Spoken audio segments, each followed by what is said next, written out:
Hello there. I hope all of you are well and doing happy and spunky and all that. I want to put special wishes out to Suja. Hi, Suja.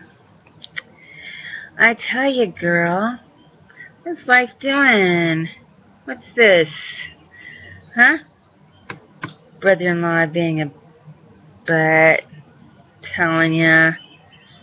It's like he's gonna not help ya. But first, I hope your foot feels better.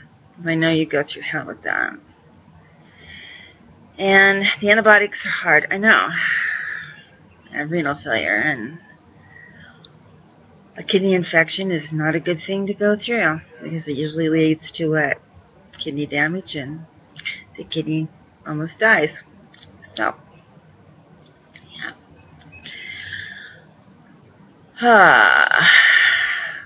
I don't know whether to yell at your brother-in-law for stealing the money from you, which is your food, or to find him and hurt him about the dog.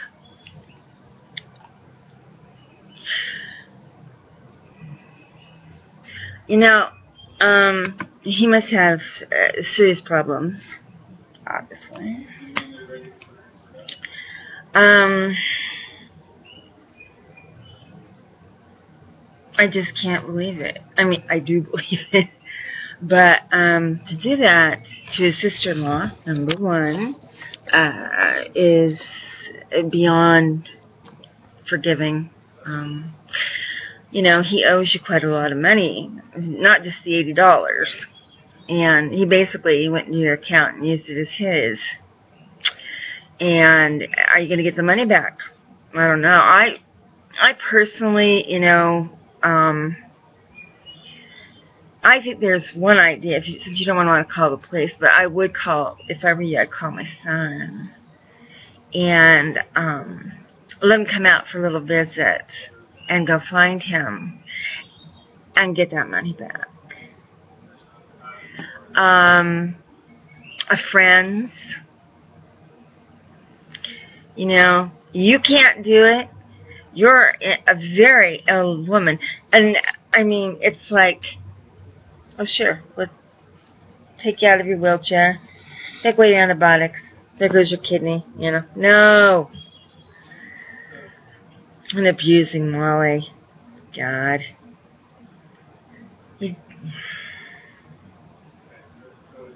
Sorry that you went through that. I'm sorry, Molly. Both of you. Hugs. Well, I've had an interesting week. I've been sick. Probably guessed it. I went to the ATM on Monday to do a deposit. I took my card out. I ran it. I sat it down in front of me. There was these two guys behind me. They were getting closer and closer. They were in my space. And I calmly turned around and said, "Can you back up a bit? It's kind of private."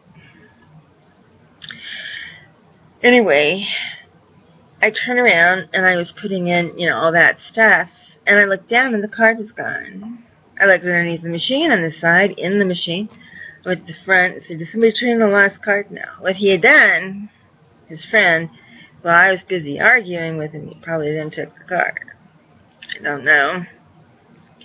I do know that they put immediate halt on my card, which is real hassle. He writes checks. Anyway, I sent all my stuff. You know, check. Didn't call him or anything. I just wrote a check and sent it out. I don't know what's going to be in time, what's not, because I don't trust him. I trust the mailman. I don't trust the people who are receiving the mail telling me they didn't receive it on time.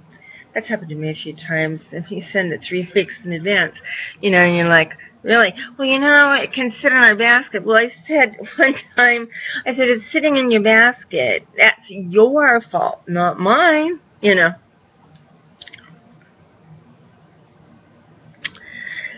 So,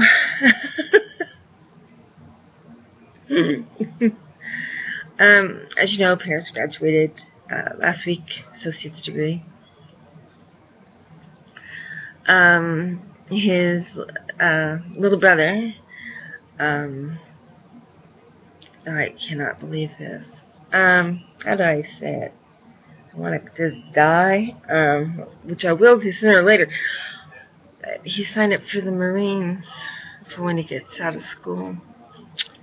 He is getting out of school early, he says, at age 17, to take his GED.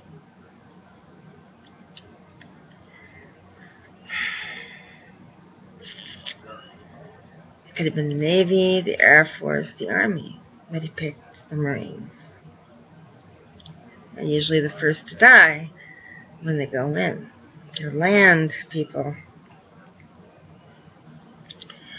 So anyway, yeah. That made me not happy. But what can I do? Nothing. He's got his own mind. He's going to be 16 September 2nd, and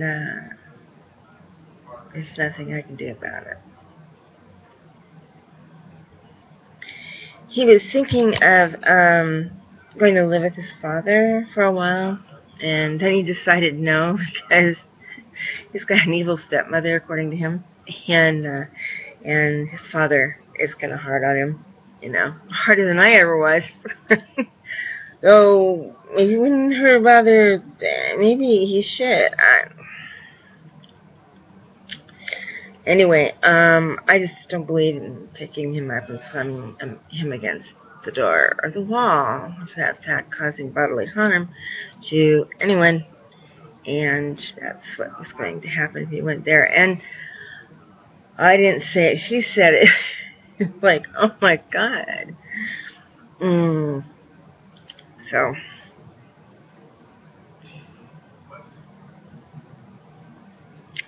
I hear Bandicat is ill. Found some polyps, sounds like. And should probably see the doctor. It sounds like next week to get the full report on that. Bandy, take it easy. Get off the pop. No pops. It's bad for you and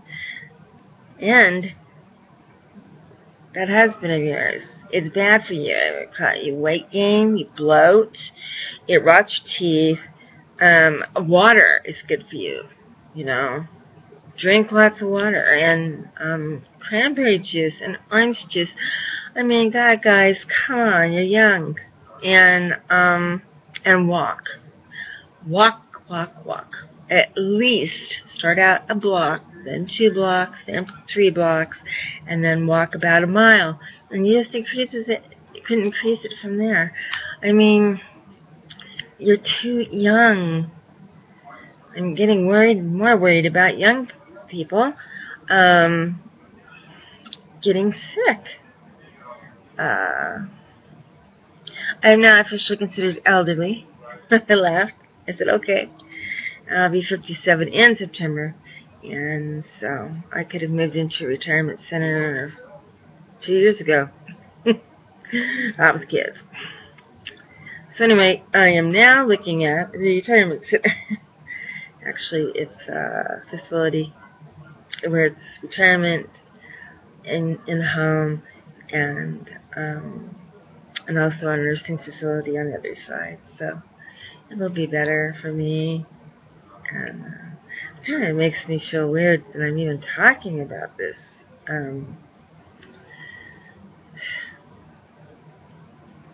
Everybody's got the thing. Something, I plan on my older life. Horseback riding, golfing, hiking, climbing mountains. It ain't happening. And I still want to learn how to swim. That would help a lot, actually. Anyway, I'm not feeling too hot. I'll talk to y'all later. We're having a drought here in Washington, by the way. It really sucks. Plants are dying. It's really hard on us. Farmers especially. So let's pray for rain. I was about ready, have the kids do rain dances outside. Do something. Have a really, really good day. Bye.